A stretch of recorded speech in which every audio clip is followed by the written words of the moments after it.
Frères et sœurs, bonjour. J'avais à cœur de faire cette vidéo sur le parler en langue, puisque j'ai demandé au Saint-Esprit la semaine dernière, Seigneur, sur quoi est-ce que tu veux que j'apporte un message? En plus, ça fait un petit moment que je n'avais pas fait de message ou d'exhortation, même sur les réseaux. Et parce qu'il y a des saisons dans lesquelles le Seigneur aussi nous cache, ou il y a des saisons dans lesquelles le Seigneur veut que nous fassions autre chose.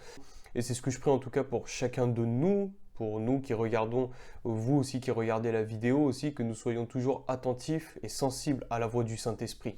Et donc, dans cette prière, dans cette demande que j'ai faite aussi, en me disant Seigneur, mais sur quoi est-ce que tu veux que je parle? Parce que voilà, l'exhortation, c'est quelque chose en tout cas que j'aime faire.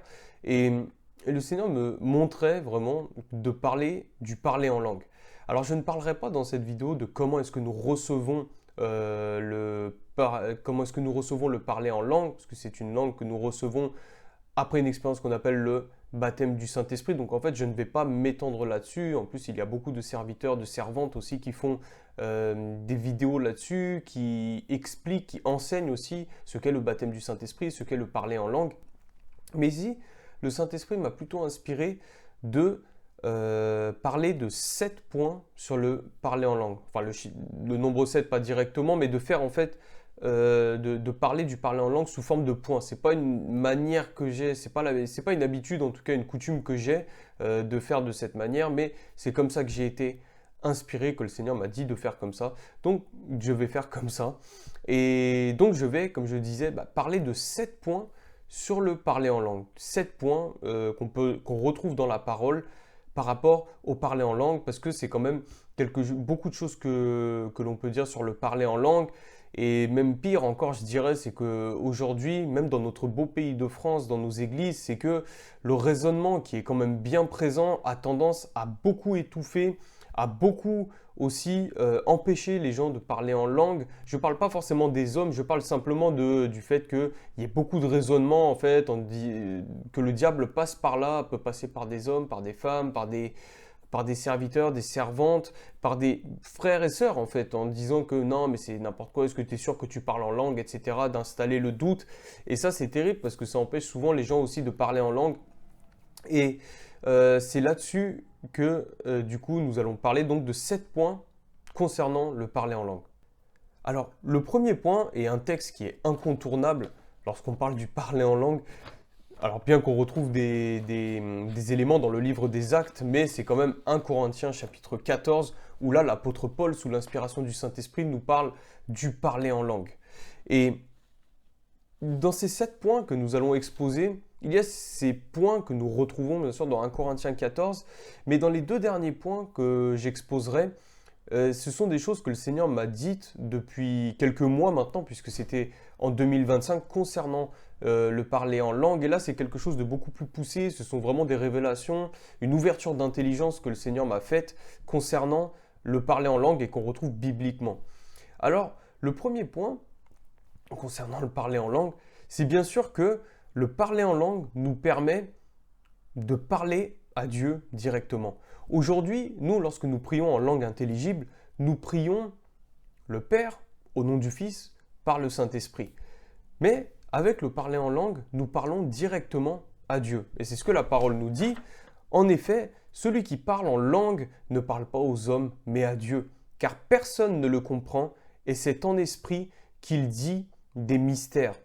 Et c'est là le point déjà le plus extraordinaire lorsqu'on parle en langue, c'est qu'en fait, lorsque nous déclarons des choses en langue intelligible, le diable entend, comprend. Mais là, lorsque nous parlons en langue, nous sommes en train de parler directement à Dieu. Et le mot parler a une importance, puisque en fait, dans ce verset même, nous retrouvons, et je vais en parler un peu plus tard, on retrouve le fait de parler à Dieu et on retrouve le fait de dire des mystères.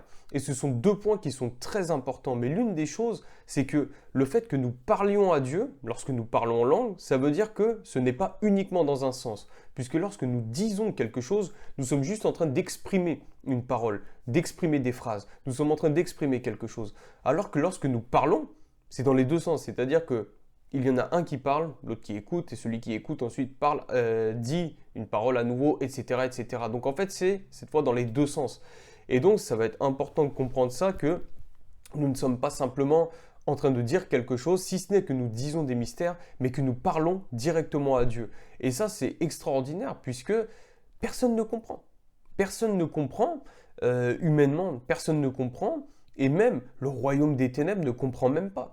Et donc, le parler en langue, utiliser le parler en langue de manière constante, de manière régulière, mais c'est surtout que dans le combat spirituel notamment, lorsque nous parlons en langue, lorsque nous sommes en train d'intercéder, lorsque nous sommes en train de prier pour un territoire, lorsque nous sommes en train de prier pour des municipalités, pour des autorités, en plus les élections présidentielles, non pas présidentielles mais municipales qui arrivent bientôt, c'est quelque chose qui est extrêmement important puisque le diable ne comprend même pas. Vous êtes en train de taper dans des cibles, vous êtes en train de taper, vous êtes en train de déclarer des choses, et on va y revenir tout à l'heure, que le diable lui-même ne comprend même pas. Alors le fait déjà même d'utiliser le parler en langue pour être en train de mener des combats, pour être en train d'intercéder pour des gens, pour être en train d'intercéder pour nos membres de famille, c'est extraordinaire puisque le diable ne peut même pas comprendre ce que vous dites. Donc rien que ça, déjà ce premier point, le fait de parler en langue, puisque nous parlons à Dieu et que personne ne comprend, c'est un point qui est absolument extraordinaire. Ensuite, je reviendrai plus tard dans la vidéo sur le fait de dire des mystères, parce que là aussi il y a quelque chose de très profond, c'est quelque chose que j'ai demandé au Seigneur, je crois pendant plusieurs jours même, en disant mais Seigneur, qu'est-ce que c'est exactement, qu'est-ce que tu veux dire par là par rapport au mystère? Et parfois le Seigneur révèle, parfois le Seigneur fait comprendre dans la méditation, parfois le Seigneur donne des songes, parfois le Seigneur révèle dans la louange, et parfois c'est même lorsque nous sommes, comme ça a été le cas ici, en train de préparer aussi les notes, préparer la méditation, préparer la vidéo. Donc j'y reviendrai un peu plus tard. Un autre point, et certainement que c'est vrai que ce n'est pas quelque chose auquel j'ai entendu ou qu'on a insisté dessus, c'est que malgré le fait que nous parlions à Dieu et que personne ne comprend si ce n'est Dieu, Dieu nous fait quand même la grâce de demander cette interprétation. Parce qu'il est écrit dans 1 Corinthiens 14, 13, c'est pourquoi que celui qui parle en langue prie pour avoir le don d'interpréter. Et oui, que celui qui parle en langue, il peut avoir le don d'interpréter. Et c'est là où il ne faut pas par contre confondre avec le don des langues et le don d'interprétation des langues qu'on retrouve dans 1 Corinthiens 12 qui est utilisé dans l'assemblée en fait pour l'édification, quoi. C'est pas pour personnellement, mais c'est vraiment pour l'édification. D'ailleurs, le principe même des dons spirituels, ce n'est même pas pour nous, c'est pas pour créer notre propre empire, pour dire que parce que sinon ça devient vraiment de l'occultisme, mais c'est pour l'édification de l'Église. Maintenant, ici, nous avons la grâce, comme je disais, de pouvoir demander l'interprétation de la langue. Et oui, puisque nous sommes en train de dire, nous sommes en train de parler à Dieu, nous sommes en train de dire des mystères, et Dieu nous fait la grâce aussi de pouvoir interpréter, de connaître ce que nous sommes en train de dire. Ici, c'est vraiment la grâce de Dieu qui nous fait qu'on peut prier pour « Seigneur, je suis en train de parler en langue là, mais je veux aussi avoir l'interprétation de ce que je suis en train de dire. » Et là encore, ça va rejoindre aussi un des derniers points sur lequel le Seigneur m'avait fait une révélation. Ensuite, un des points le plus flagrant, même si au début on a l'impression peut-être de balbutier ou d'avoir la langue sèche ou la bouche lourde, la mâchoire lourde un petit peu, mais pourtant, et là la parole nous le dit encore dans 1 Corinthiens 14, c'est que lorsque nous prions en langue, lorsque nous parlons en langue, nous nous édifions nous-mêmes. Il est écrit dans la parole, celui qui parle en langue s'édifie lui-même, celui qui prophétise édifie l'Église. Oui, parce que la prophétie est donnée en langue intelligible, mais lorsque nous parlons en langue, nous nous édifions nous-mêmes. Alors, qu'est-ce que ça veut dire s'édifier soi-même? Et simplement, je me souviens au début de ma conversion chrétienne, j'entendais beaucoup ce verbe, le fait d'être édifié, ah ça m'a édifié, etc. J'avoue que je le disais aussi, mais je ne comprenais pas exactement ce que c'était. Alors je suis simplement allé regarder la définition de savoir qu'est-ce que voulait dire édifier. Et bien en fait, édifier, c'est le fait de bâtir, c'est le fait de construire, mais c'est plutôt le fait de bâtir. Et là, il y a beaucoup de choses à dire sur le fait de bâtir, c'est que nous nous bâtissons nous-mêmes. Parce que nous, aujourd'hui, nous sommes esprit, âme et corps. Nous sommes un être spirituel. La parole de Dieu parle aussi de l'homme intérieur qui se renouvelle. Et oui, c'est que nous, aujourd'hui, nous sommes un être spirituel, nous marchons avec le Saint-Esprit, mais nous sommes encore dans ce corps de chair. Et le fait de parler en langue permet de nous bâtir, permet de nous édifier. Et là, pendant que même je préparais la vidéo, le Seigneur me disait qu'en fait, lorsque nous parlons en langue, il m'a donné cette image de la tente d'assignation. Et oui, alors je continue l'enregistrement sur cette plateforme. Donc là, vous ne verrez pas mon visage puisque l'explication que j'ai donnée dans la première vidéo que j'avais construite n'était pas très claire. Donc j'ai décidé plutôt de faire quelque chose d'un petit peu plus clair. Et donc je disais que la tente, du coup, le Seigneur m'avait donné l'image de la tente d'assignation puisque lorsque les Israélites étaient dans le désert, donc la tente avait été construite selon le modèle que l'Éternel avait montré à Moïse. Et cette tente d'assignation, elle était aussi par moments, lorsque le peuple d'Israël, lorsque les Israélites plutôt étaient en mouvement dans le désert et qu'ils suivaient la nuée de l'Éternel, la tente était démontée. Il y avait des Lévites qui étaient chargés de démonter les planches, de démonter les anneaux, les agrafes, les couvertures en peau de dauphin, etc. Et tous les éléments qui constituent cette tente d'assignation. Et lorsque la nuée ensuite ne se déplaçait plus et était fixée à un endroit, alors à ce moment-là, le campement des Israélites était à nouveau dressé, la tente d'assignation était à nouveau dressée. Et donc en fait c'était perpétuellement, chaque fois qu'il y avait des mouvements, la tente était dressée, la tente était démontée, la tente était dressée, la tente était démontée. Et alors de quoi est-ce que ça nous parle aujourd'hui? Eh bien nous aujourd'hui nous sommes comme des tentes. Et ça c'est 2 Corinthiens chapitre 5 qui nous le dit que là sur cette terre nous sommes en pèlerinage et attendant de revêtir notre domicile céleste. Et pour l'instant nous sommes sur cette terre et nous habitons comme dans cette tente.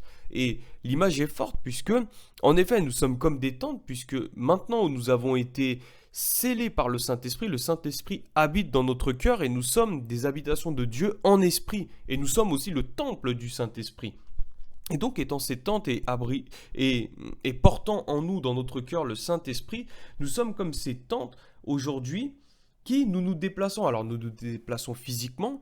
Nous avons aussi dans notre vie, nous vivons beaucoup de saisons dans lesquelles nous avons des saisons qui sont un peu plus désertiques, où le Seigneur parle à notre cœur, des saisons où nous sommes un peu plus cachés, des saisons où nous sommes un peu plus exposés, des saisons dans lesquelles nous vivons aussi des fuites et des façonnements de caractère, comme avec David qui à un moment, après avoir servi le roi Saül, à un moment se trouve en déroute, et c'est vrai que le Seigneur à ce moment-là est en train de façonner son caractère, donc il y a des saisons comme ça aussi, et le Seigneur me montrait en fait que dans ces saisons-là, comme nous sommes comparés à une tente et qui porte la pleine présence de Dieu, la Shekinah, alors nous devons parler en langue.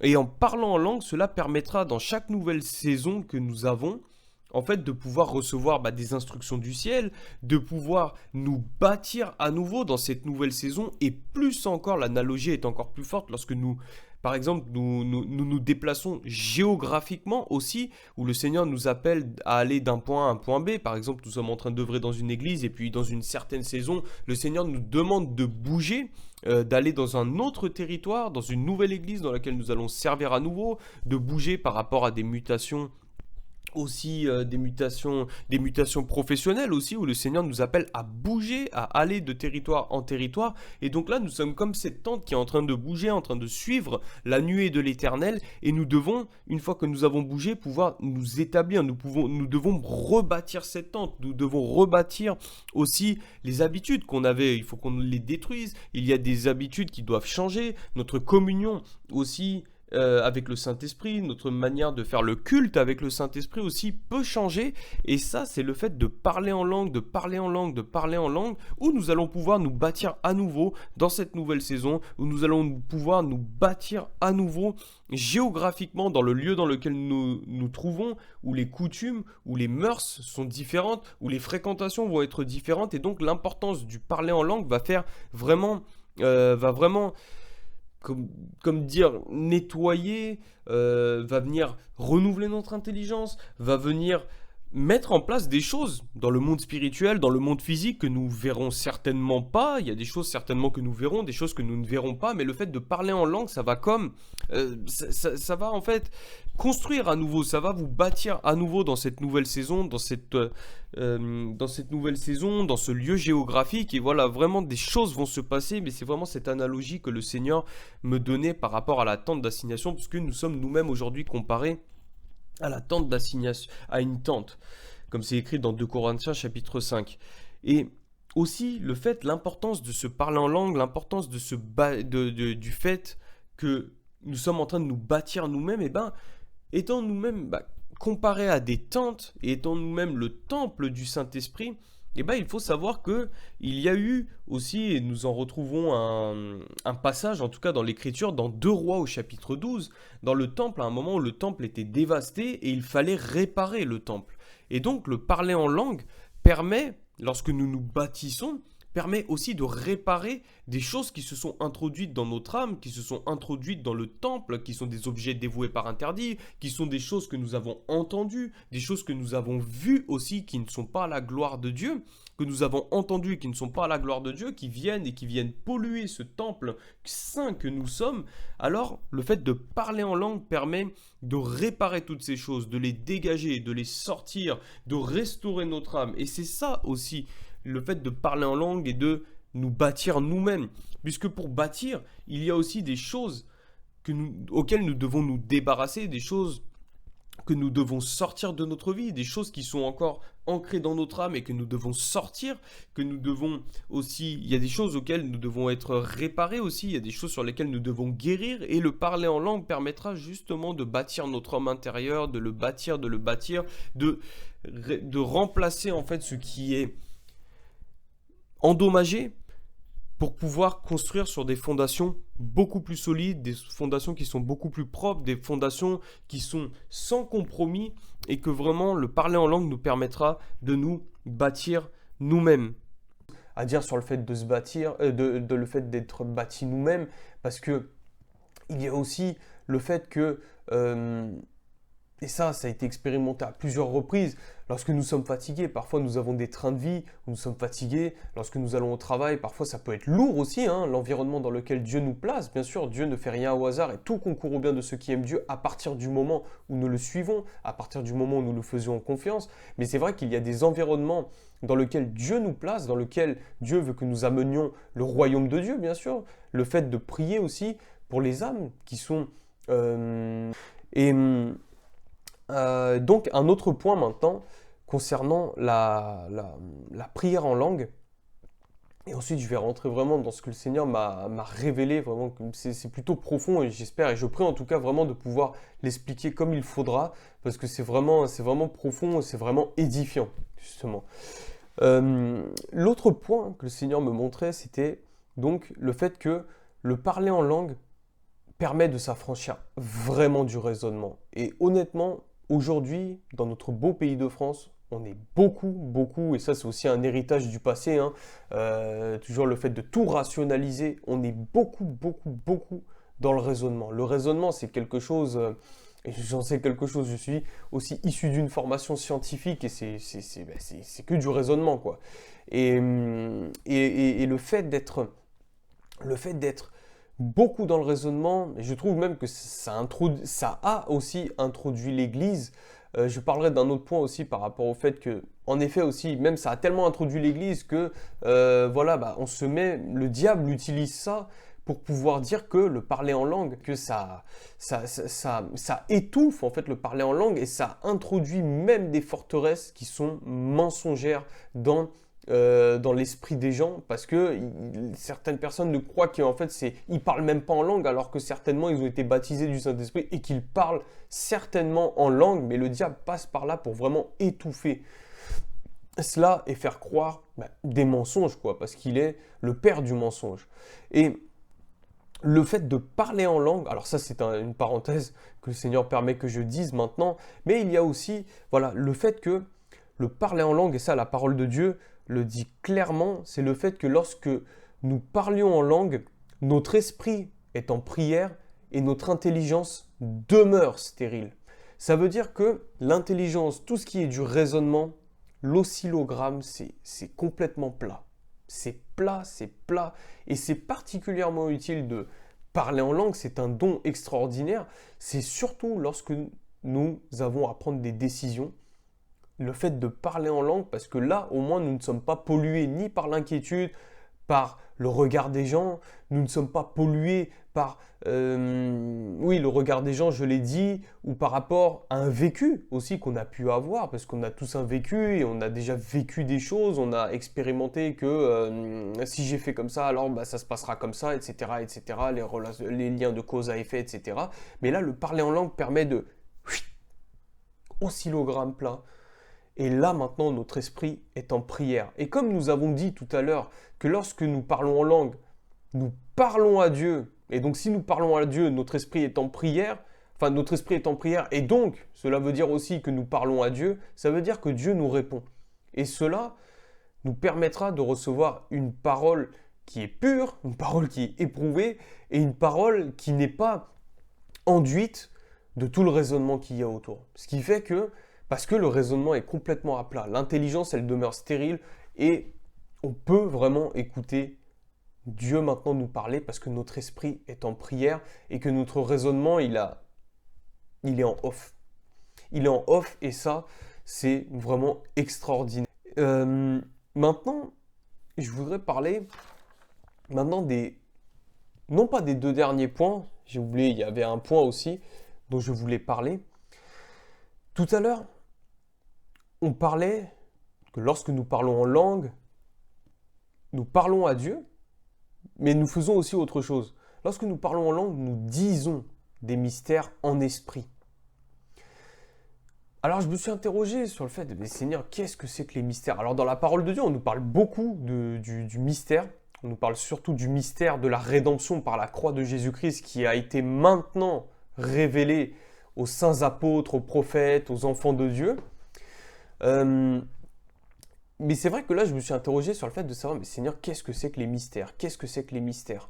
Et en fait, tout simplement, un mystère, c'est quelque chose qui est voilé, qui est caché, qui n'est pas révélé. C'est aussi simple que ça, pas besoin de partir dans tout un tas d'explications, etc.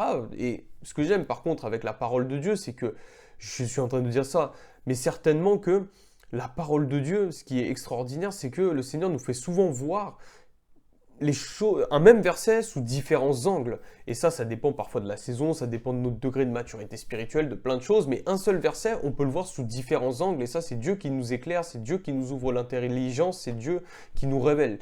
Maintenant, dans ce que j'ai reçu, en tout cas pour ma part, c'est que lorsque nous prions en langue, nous disons des mystères.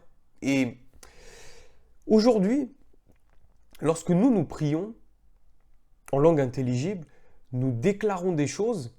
Et souvent, ces choses-là, parce que nous déclarons des choses avec le Saint-Esprit, et donc ça a une puissance qui est extraordinaire, la parole, de toute manière, même lorsque nous ne connaissons pas Christ, lorsque nous n'avons pas accepté Jésus comme notre Seigneur, comme notre Sauveur, la parole a déjà une puissance. Mais plus encore, parce qu'aujourd'hui, nous avons été loin et nous portons le Saint-Esprit qui vit dans notre cœur, et donc notre parole est vraiment ointe, elle est vraiment enduite de cette onction, et donc elle a une portée qui est extraordinaire. Alors plus encore aujourd'hui, parce que lorsque nous prions en langue, nous sommes en train de déclarer des choses que nous-mêmes nous ne comprenons pas, mais qui sont parfaites. Nous sommes en train de faire une intercession parfaite. Et là, il n'est pas question de parler des mystères, il est question de dire des mystères. Et donc, nous sommes en train de déclarer en esprit des choses. Et Dieu seul comprend ce que nous sommes en train de dire. Et comme, rappelez-vous, dans Ézéchiel chapitre 37, nous avons une prophétie sur le fait que la main de l'Éternel fut posée sur le prophète Ézéchiel et qu'il fut transporté en esprit dans la vallée des ossements qui sont desséchés. Et ce que l'Éternel va dire à Ézéchiel, il va lui dire « prophétise, fils de l'homme ». Et qu'est-ce que le prophète va faire? Il va parler, il va déclarer des paroles. Et lorsqu'il va déclarer le fait que les os se réunissent, que la chair croît, que les nerfs poussent, je ne sais plus exactement comment c'est dit, mais lorsqu'il va dire tout ça, il y a du mouvement qui va se faire. Donc en fait, lorsque le prophète Ézéchiel va parler, c'est à ce moment-là que les choses vont s'agencer. Et c'est cela, de manière générale, la puissance de la prière en langue déjà intelligible. Lorsque nous sommes en train de prier pour quelque chose que nous ne voyons pas encore, une promesse que Dieu nous a faite mais que nous ne voyons pas encore, il y a tout un travail à faire dans la prière. Nous sommes là, on n'attend pas simplement la promesse, on est en train de prier sous l'inspiration, on est en train de déclarer des choses, on est en train de construire les choses, on est en train de demander à un tel de venir, à un tel de venir, à tel bâtiment de se construire. On est en train de déclarer des choses, on est en train de déclarer, on est en train même de prophétiser à ce moment-là, on déclare des choses et parce qu'on est en train de le faire avec l'Esprit de Dieu, et si c'est la volonté de Dieu, alors la chose arrive. Donc il y a tout un travail lorsqu'on reçoit une promesse, lorsqu'on reçoit quelque chose du Seigneur, il y a tout un travail. En fait, les 80%, je dirais même les 99% sont à faire dans la prière. Les 1% sont matériels, mais les 99%, tout est dans la prière pour absolument chaque détail. Peut-être certains diront c'est excessif et tout. Non, non, non, non. Il y a bien sûr la part à faire matériellement. Mais si l'Éternel ne bâtit la maison, ceux qui la bâtissent en vain. Donc on peut commencer par le matériel, à faire toutes sortes de stratégies, de méthodes, etc. Si on n'a pas prié avant, si on n'a pas pris soin de remettre tout entre les mains de Dieu, en fait, on va faire beaucoup de choses qui sont en vain, on va beaucoup se fatiguer, on va beaucoup être dans l'activisme, on va beaucoup être dans l'effort, et on ne va plus être dans l'esprit. Et donc, on a tout un travail à faire là-dessus. Bon, ça c'est une parenthèse que je fais maintenant. Et maintenant, ça, nous le faisons de manière intelligible. Souvent, nous sommes en train de prier de manière intelligible. Nous déclarons des choses par rapport à des promesses, on déclare des choses, et lorsqu'on déclare les choses, par l'analogie de cette prophétie Ézéchiel 37, lorsque le prophète y parle, comme je disais tout à l'heure, des choses étaient en train d'être agencées, des choses étaient en train de construire, il y a des choses qui n'existent même pas, qui sont en train de venir quand la chair elle est en train de croître, etc. Alors imaginez maintenant le fait que lorsque nous parlions en langue, nous ne sommes même plus en train de dire des choses de manière intelligible, avec notre propre intelligence, mais nous sommes en train de dire des choses parfaitement avec l'Esprit de Dieu. Donc nous déclarons des choses non plus de manière partielle, en vision ou je ne sais quoi, mais nous déclarons des choses qui sont parfaites. Nous déclarons des paroles qui sont parfaites et donc en déclarant même des choses, des promesses, nous faisons des déclarations de choses qui sont encore des mystères, qui sont encore des choses cachées, mais parce que Dieu les comprend, nous sommes en train, à chaque fois que nous parlons en langue, nous sommes certainement en train de prier pour quelqu'un, nous sommes en train de faire venir un projet à la vie. Nous sommes en train de ressusciter des morts. Nous ne le savons même pas. Nous sommes en train de déclarer des choses que seul Dieu comprend et nous sommes déjà en train de prophétiser. Nous sommes en train de construire des choses et nous sommes en train de bâtir même notre propre destinée. Et c'est le point d'après que je vais exposer justement.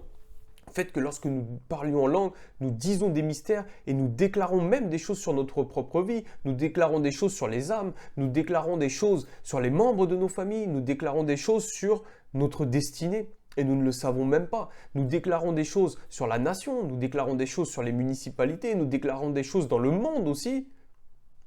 Donc c'est absolument extraordinaire. On est en train de faire des choses qui nous dépassent parce que n'oublions pas, les pensées de l'homme ne sont pas les pensées de Dieu. Donc en fait, il y a des choses qui nous dépassent. Voilà. On en arrive maintenant à ces deux points où je disais que c'est vraiment ça que j'ai reçu il y a quelques mois quand même maintenant, par révélation.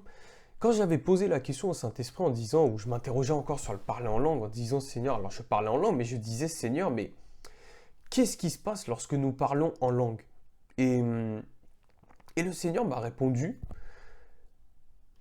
Alors à première vue, le texte, et c'est ça qui est extraordinaire, parce que lorsqu'on nous demande au Seigneur, à première vue, parfois ça n'a pas de rapport, mais quand le Seigneur ouvre l'intelligence, il vous fait voir les choses sous un autre angle. Lorsque j'avais posé cette question, le Seigneur en fait m'a conduit dans 1 Chronique 17, et c'est là qu'il m'a ouvert l'intelligence. Vous savez, 1 Chronique 17, c'est ce passage où David, il a à cœur lui vient à cœur en fait de construire, il veut construire une demeure, la maison de l'Éternel, il veut la construire, et c'est là que, lorsqu'il va en parler au prophète Nathan, le soir d'après, le prophète Nathan va avoir un songe où l'Éternel, la parole de l'Éternel va lui être adressée, et c'est là que l'Éternel va dire à Nathan, tu diras à mon serviteur David, Ainsi parle le Seigneur l'Éternel, et là l'Éternel va lui dire, voilà, je t'ai retiré du pâturage dans lequel tu étais, je t'ai fait paître le troupeau d'Israël, voilà, je t'ai retiré, je t'ai délivré de tes ennemis, je les ai humiliés, je les ai exterminés, etc., etc., etc. J'ai planté mon peuple d'Israël, etc., etc., etc. Et en fait, c'est sur ce passage, c'est sur cette notion-là que le Seigneur m'a ouvert l'intelligence, parce que l'Éternel parle, en fait, il fait l'historique quoi, de David, en fait, que j'ai fait ci, voilà ce que j'ai fait pour toi, je t'ai établi là, tu n'as manqué de rien, etc., etc. J'ai pas tout le texte, je l'afficherai certainement dans la vidéo.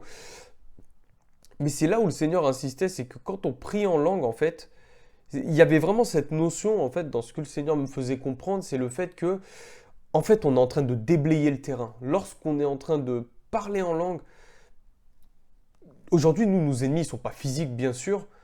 Les ennemis ont toujours été spirituels parce que c'est les esprits méchants qui sont en train de prendre, qui sont en train de faire leur œuvre auprès des hommes. Et le combat qu'on a à mener, il n'est pas dans la chair et le sang, mais il est contre les esprits méchants, les dominations, les autorités, les principautés, etc. Et en parlant en langue, en fait, vous permettez de déblayer le terrain, de dégager tous ces ennemis, de les faire périr, etc. Et vous êtes en train de faire un nettoyage. Mais ce que je sentais, en fait, c'était le fait que nous le faisons, mais nous sommes en train de le faire dans notre destinée, même dans des choses que nous ne sommes même pas en train de voir. Nous sommes en train de déblayer le terrain, nous sommes en train de vraiment arracher les épines, arracher les ronces, faire dégager des esprits méchants qui se trouveraient dans le lieu dans lequel le Seigneur veut nous faire marcher. Donc en fait, tout le terrain est en train même d'être aplani et toutes les choses sont en train d'être dégagées.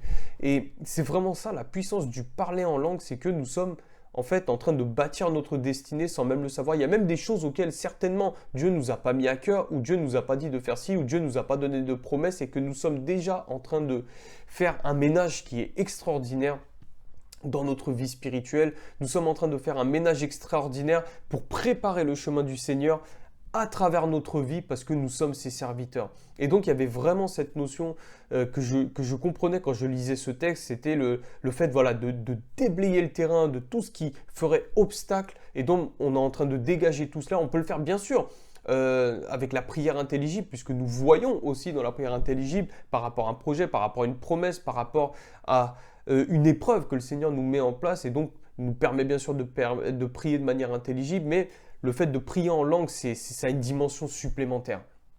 Et ensuite, le dernier point, c'est extraordinaire aussi ce dernier point, ça rejoint un peu le fait que nous parlions à Dieu, que Dieu nous donne l'interprétation. Aussi, ça rejoint ce point-là, le fait que nous disions des mystères, mais avec quelque chose de plus explicite en tout cas par rapport à ça. C'est parce que le fait de parler en langue nous permet de recevoir la sagesse et permet de recevoir aussi la révélation. Alors, là, c'est sur 2 textes que ça se passe.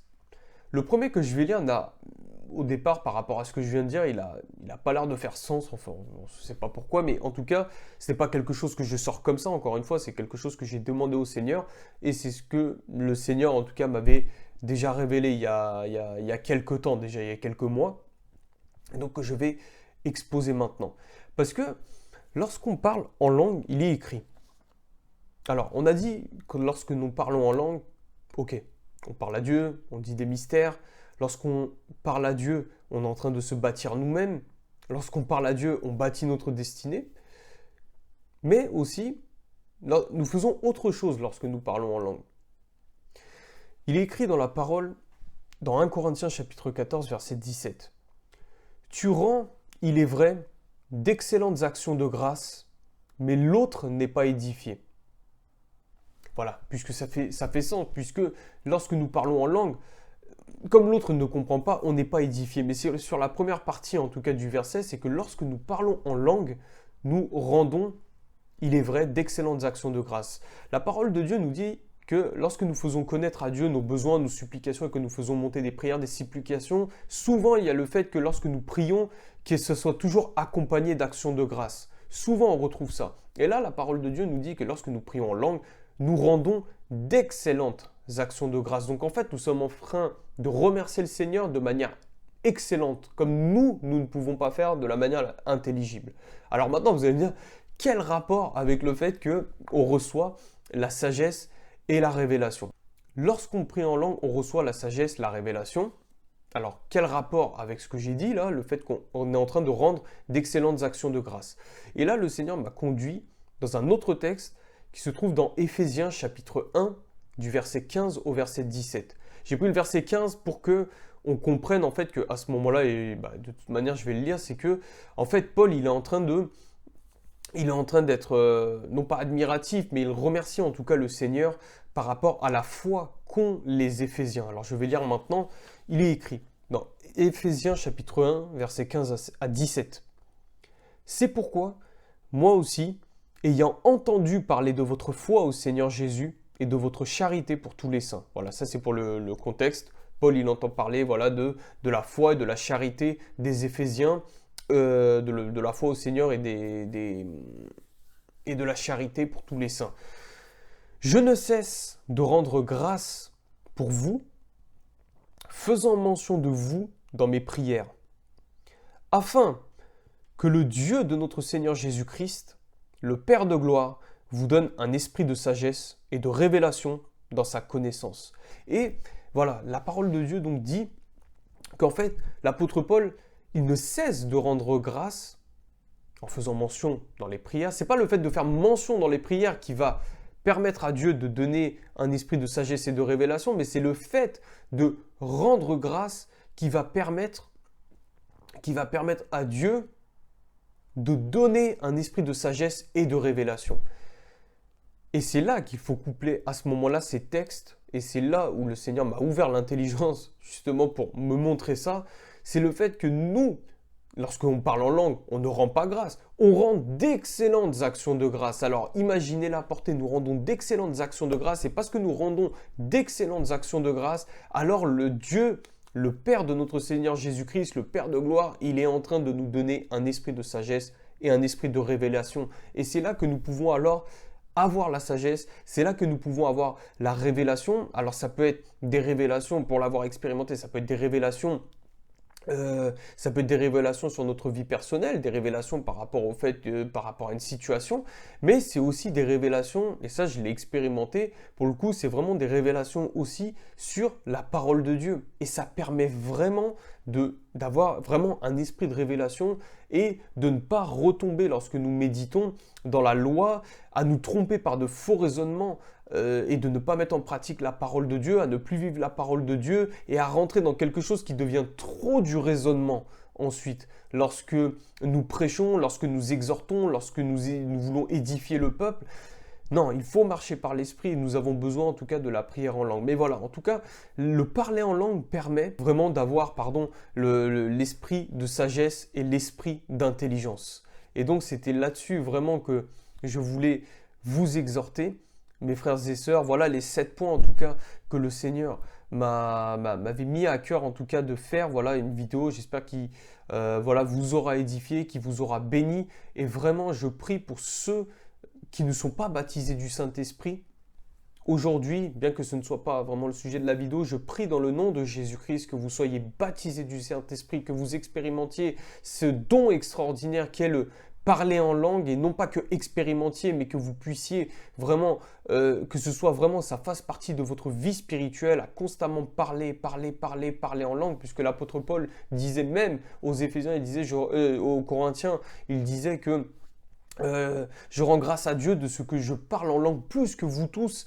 Et donc c'est vraiment un don, c'est vraiment un cadeau. Je crois personnellement aussi que lorsque Paul était en train de faire ses missions, lorsqu'on regarde un peu par où l'apôtre Paul il est passé, les voies maritimes par lesquelles il est passé, etc., je crois que parce qu'il a parlé beaucoup en langue, je crois qu'aussi ça a ouvert beaucoup de portes, ça a abattu beaucoup de forteresses aussi dans le milieu dans lequel il pouvait se trouver, parce qu'il a longé la Turquie, au niveau de la Grèce, il est allé jusqu'à Malte. Et moi, personnellement, je crois vraiment que cet homme a aussi parlé en langue dans ces territoires-là, et que ça, en tout cas dans ces milieux-là, et je crois que ça a ouvert spirituellement des portes, ça a ouvert des choses, ça a abattu des forteresses, ça a abattu des autorités, des dominations spirituelles aussi.